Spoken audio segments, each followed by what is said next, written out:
morning service, when I sit in church, and the ushers will pass me, very beautiful girls. An usher will pass it, I will be looking, can this one beat the girl? Another will pass the left side, oh, is it this one? To the point I developed issues with my neck because I was just looking and looking, is it this one, is it that one, is it that one? Until eventually I yielded to the will of God and did what I needed to do, and God helped us. So you can give that side of the story you were going to give. Anyway, as I said, I never even really loved a black person.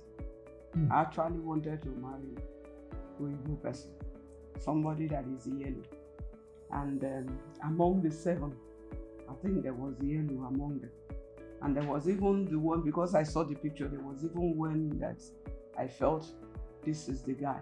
And I really love that guy.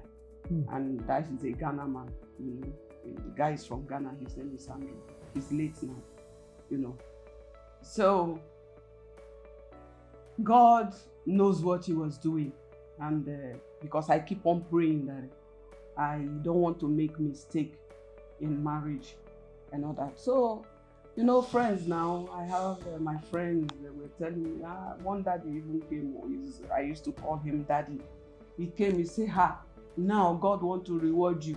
You see, you have a bank manager, you know, you have a businessman, they have money. The other 6 people, they are well to do. You know, he said, now is for you to choose. And I look at him and I smiled. Me choosing, because my life is not mine. I belong to Jesus, and that was what I was doing before I came to Lagos. So why now will I want to go for a guy because of money? You know, and I told myself, well, after the shaking, that was what I told you, God, after the shaking, the remaining will be my husband. And I keep on praying the prayer. So one day, he invited me to his house. He wanted me to come and see his parents. You know, it was like, to see your parents? I have not even agreed that I'm going to marry you, you know, to come and see your parents. He said, please, you need to come. And it was an Easter Sunday. So from the church, we went to their house. Oh, God, before, what did I tell you about the fridge? Wait now. So when we got to his place, he told her to make yam and egg, right? And he thought, though I love yam, so he thought he was doing me good by making eggs. He has not been to my house, you know, then where I move into, you know. So he thought he was doing me good by making egg, you know. And I smiled and I ate the tail and I left. I think after that, the following Sunday, right, was when he came to my house and he melted crates of eggs everywhere. And it was like, everywhere. Wow. Everywhere. So he was just looking at me and I was looking at him. I didn't even say anything. So it was after the marriage. So you people were dealing with eggs and I thought I was doing you good though. I wanted to impress. I say, well, we thank God for that, you know. And one day again, he called me to somewhere. I don't know whether you know Maid's Supermarket at Adeni Jones. That was beside his office where he was working there. So he called me one day. He said I should meet him there. In fact, that was even before every other thing, you know, before I agreed to even marry him. So when I got there, what did he even use to entertain me? I was like, you know,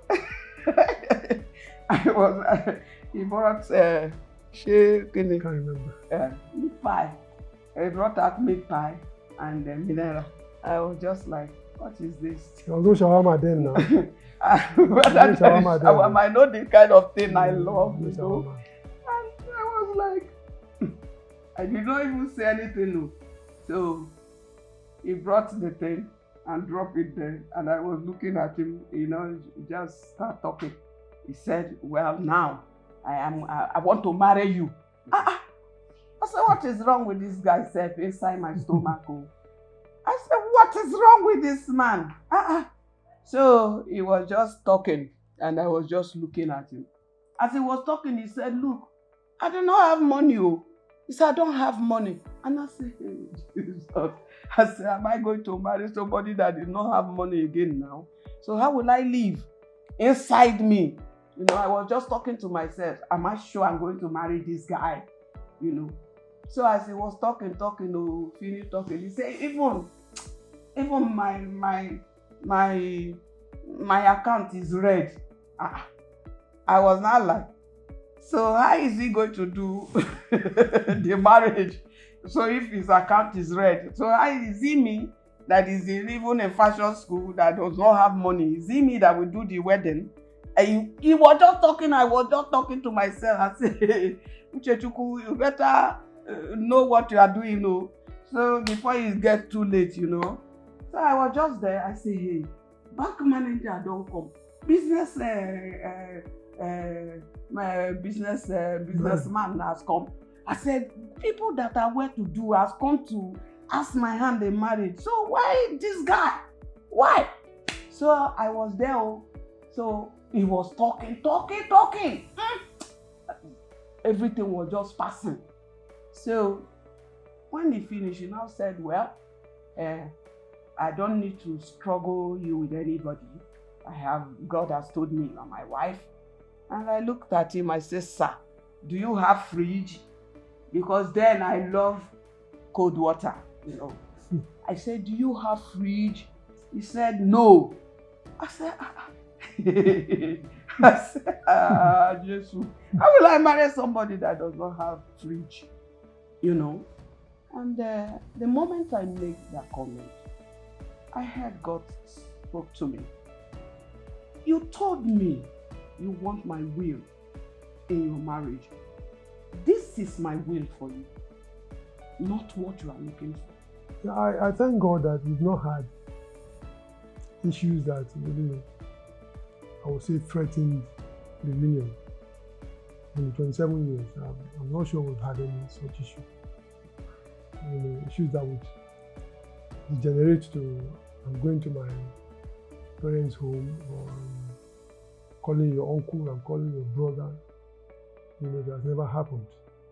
You know, it's not as if we never had issues, you know, but most of them were teething issues when we just got married. And when issues arise,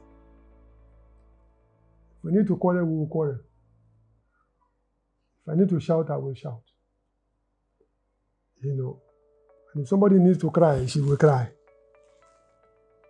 You know, well, some of these things are therapeutic, kind of.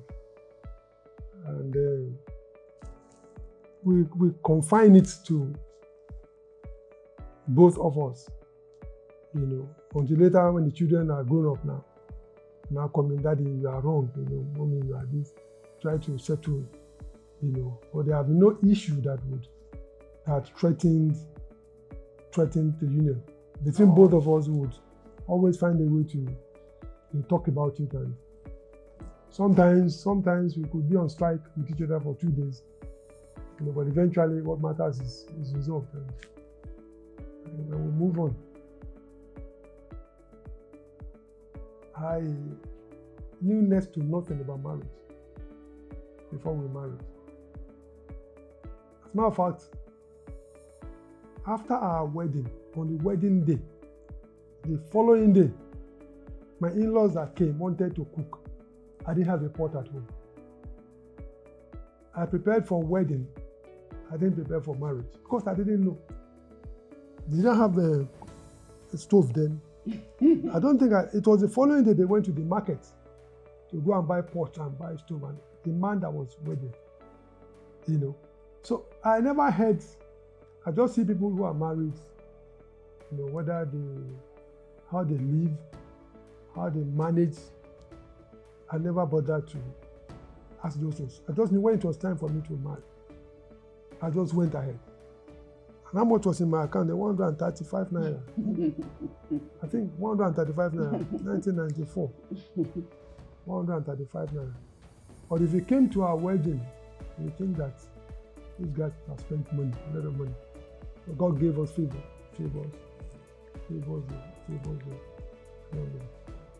So about myths about marriage. Marriages last forever. It's possible. Our prayers that our marriage will last forever. That's what we all pray.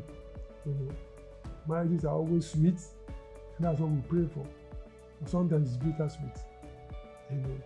That there are no quarrels in marriages, perfect homes. It's not possible. There are myths, no perfect home, no perfect relationship. Even pastors,